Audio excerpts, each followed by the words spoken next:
ઘટના બની છે પાટીદાર દીકરી અંગે, તમે એમના પરિવારના પિતા પણ તમારી જોડે છે, શું કહેશો તમે? મારું નામ ગુણવંતભાઈ કાનપરિયા. હું વિઠ્ઠલપુરનો રહેવાસી છું ને જે દીકરીના પિતા છે એ મારા મિત્ર છે, અંગત મિત્ર છે.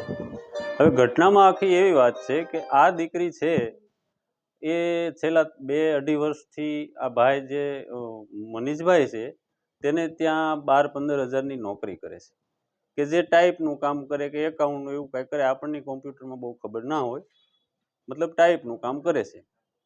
તો આ છોકરીને મનીષભાઈ હોય કે ગમે એ તો મને ખબર નથી, એને કોઈ આપ્યું કે ભાઈ આ તું મને ટાઈપ કરી દે. એટલે એ છોકરી એને ટાઈપ, એ સ્વાભાવિક છે કે તમારી ઓફિસમાં કોઈ તમારું માણસ નોકરી કરતો એને તમે કામ સીધો ભાઈ આ મને કરી આપ, એટલે એણે એ કરી આપ્યું. આ એનો ગુનો છે. બાકી આથી વિશેષ આ છોકરીને કે એના મા બાપને હું ચેલેન્જ સાથે કહું છું, કોઈ સાબિત કરી દે કે રાજકારણ આરે નાવા નીચોવાનો સંબંધ હોય તો હું અમે ગામ મૂકી દઈએ. ધારાસભ્ય મહેશ કસવાળા એવું કહેતા હતા કે પરિવાર સાથે સંપર્કમાં છે, અને અગાઉ પણ એને જામીન માટે વાત કરી હતી. ના, એ તદ્દન ખોટા છે. મેં એનો કોન્ટેક્ટ કર્યો આજે લગભગ 12 વાગ્યે, 11 કે 12 વાગ્યા હશે. એટલે મારો એને ફોન ઉપાડ્યો, થોડીક વાર વાત કરી. એટલે મને એને પૂછ્યું કે તમારું ગામ કયું? એટલે મેં એને કીધું વિઠ્ઠલપુર ગામ મારું સાહેબ. એટલે મને કે વિઠ્ઠલપુર કયું, પેલું મોલડી વિઠ્ઠલપુર? મેં કીધું ના સાહેબ, આપ જે અત્યારે આપણે પ્રોસેસ હાલે છે, જે આ મેટર અમરેલીમાં હાલે છે એ વિઠ્ઠલપુર. હવે એને એ ખબર નથી કે વિઠ્ઠલપુર ક્યાં છે, એવી કાંઈ ખબર નથી. અને બણગા ટીવીમાં ફૂકે છે કે ભાઈ હું ત્યાં પીડિત પરિવારની જોડે છું, ત્યાં મુલાકાત કરી છે, હું ફોનથી એના સંપર્કમાં છું. કેવી વાત કરે છે આ ભાઈ? કાંઈક તો શરમ કરો તમે યાર. યુવતીના પિતાએ કોઈ સંપર્ક કર્યો હોય ભાજપના કોઈ નેતાએ?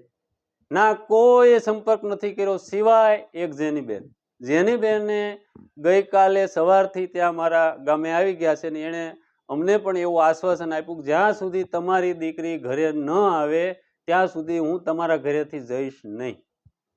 ત્યારે અમે જે એના નજીકના વર્તુળો અને એના પિતા અશ્વિનભાઈ, ત્યારે અશ્વિનભાઈની તો સ્થિતિ પણ તમે બોલાવો ને તો બોલી ન શકે એવી સ્થિતિ હતી. ત્યાર પછી તો એને કંઈક આમ થોડુંક ઠીક થયું, નકર અમને તો એમ લાગતું અને હોસ્પિટલે લઈ જવા પડશે.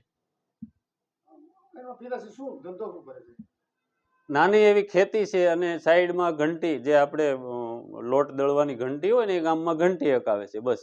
બીજો કોઈ મોટો એવો કોઈ બિઝનેસ નથી. 5 દિવસથી દીકરી નથી, એને સ્થિતિ શું છે પરિવારની મા બાપની? ઈ તો જો તમારી દીકરી હોય ને તો તમને વીતે, એટલે તમને ખબર પડે. બાકી હું તમે એ ન જાણી શકીએ. ઈ તો જેની દીકરી હોય ને એને જ ખબર હોય.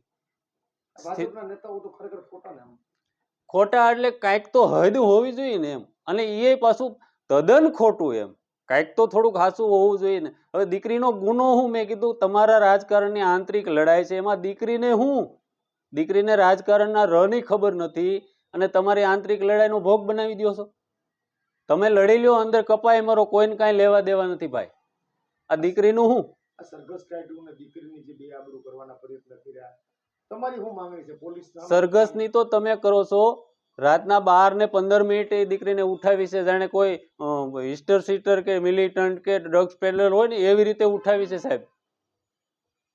અને પછી એ બધું કર્યા પછી વળતે દિવસે અમને જાણવા મળ્યું છે 5 વાગે એફઆરઆઈ દાખલ કરીને એને રિકન્સ્ટ્રક્શન, હવે નામ આપે છે રિકન્સ્ટ્રક્શન. ખરેખર આપણે જેને સાદી ભાષામાં સમજીએ છે વરઘોડો. એક દીકરીનો વરઘોડો કાઢ્યો, જેને કોઈ ગુનો નથી એવી દીકરીનો વરઘોડો.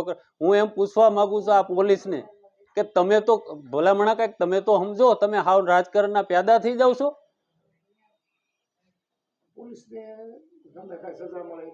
હા, હું ચોક્કસપણે માગણી કરું છું કે આમાં પોલીસની પણ ભૂંડી ભૂમિકા છે. પોલીસે એની ફરજ ન ચૂકવી જોઈએ.